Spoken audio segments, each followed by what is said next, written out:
The crisis at the border, crisis it is. President Biden today defended his administration's border policies as the federal government reports that this year apprehensions at the border reached an all-time high, topping 2 million for the first time. Here's what the president said in response to ABC News congressional correspondent Rachel Scott. She hollered a question at him. Take a listen. On the border, why is the border more overwhelmed under your watch, Mr. President? Because there are 3 countries that are there are fewer immigrants coming from Central America and from Mexico. This is a totally different circumstance. What's on my watch now is Venezuela, Cuba, and Nicaragua. And the ability to send them back to those states is not rational. You could send them back and have them. We're working with Mexico and other countries to see if we can stop the flow. But that's the difference. Thank you. That's the president just a few minutes ago. This comes as a sheriff in Texas has launched a criminal investigation into 2 flights ordered by Florida Republican Governor Ron DeSantis carrying dozens of migrants to Martha's Vineyard. Joining us now to break it all down is ABC News political reporter Brittany Shepard. So, Brittany, first on President Biden.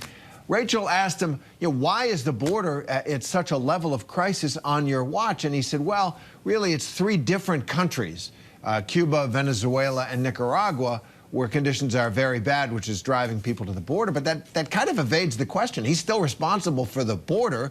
I didn't quite understand what his defense was. And, Terry, this is interesting. It's a defense that the Biden administration has been making for some time, that there's issues from some of those Northern Triangle countries. Those familiar might know that President Biden, when he was vice president under President Obama, was set to deal with them under his portfolio. Now Kamala Harris, the vice president, set to deal with them, saying that bad relationships between Cuba, Nicaragua, Venezuela, corruption and crime have driven those migrants through Mexico, wishing for asylum. And, of course, it's a dodge because, anything the White House says now is something that they'll have to pay for come November, and they have to be very, very particular for how they claim. I believe the figure is 2 million apprehensions at the southern border. Some call it a crisis, but sure, it is a historic moment for those border states to have to be overwhelmed to figure out how exactly they're going to help these people who are seeking asylum. Not to even mention how much money these Republican governors who are very eager to set a lesson and stick it to the Biden administration, how much money they're sitting on to make that happen. Right. There is this performative politics. For example, Florida Governor Ron DeSantis, he's leading the charge along with other Republican leaders with these flights to Martha's Vineyard, to the vice president's home, apparently to Delaware as well, where the President Biden is from. What's the political play here? Obviously, they're trying to own the libs, I guess. It's politics by tweet. Oh, own the libs and then some, and they have the power of the purse behind it.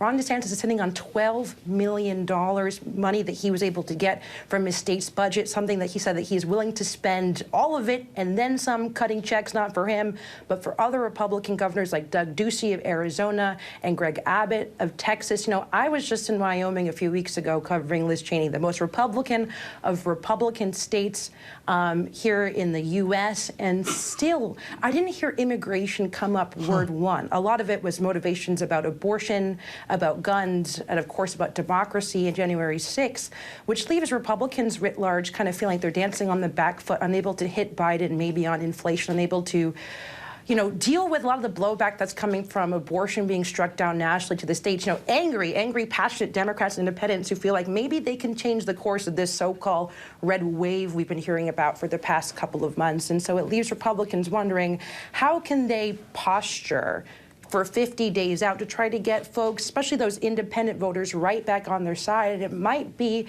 by bringing immigration to the forefront, because most people don't know the difference between a legal migrant, what they believe to be an illegal migrant, all the difference in legal policy. It's even difficult for the U's and I's of the world to wrap our heads around, right? So it's a good way to try to get in front of voters' minds, maybe confuse them, maybe dupe them, maybe have them fully believe in it, right? There's different levels of this spectrum. To get more voters sure on their side. Ron DeSantis is likely to win his re-election vote, but it's not really just about November, is it? If we're looking to the White House 2 years from now, that presidential campaign has pretty much started yesterday. Right, and he is certainly looking at running, no question about that. And I found your reporting out of Wyoming very interesting. Fox News, other conservative media have really been daily, all day long and into the night, trying to put immigration front and center. If you aren't feeling it as a reporter on the ground in Wyoming, maybe this is the explanation for these stunts to try to raise the profile of the issue that they think they can win on. There were buses of migrants sent to the vice president's official residence last week and other democratically run sanctuary cities.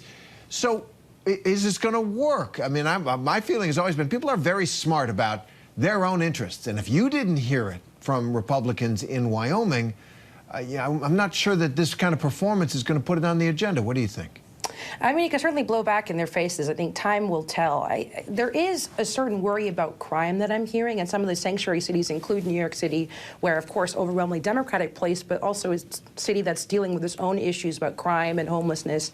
And when you enter the suburbs, I think that fear, valid or not, is fever-pitched.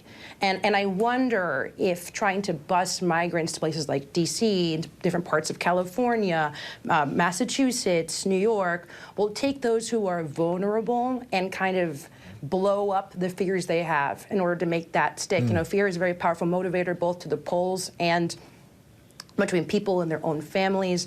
And Republicans have tried to make fear and crime a big issue. Of the last presidential election, wasn't able to go over the finish line with them in the suburbs, but they're going to try again, and I wonder if they're going to come within striking distance for all of these things coalescing, perfect storming come November. It is a fascinating midterm shaping up. Brittany Shepard, thanks very much for reporting and analysis. Thanks a lot.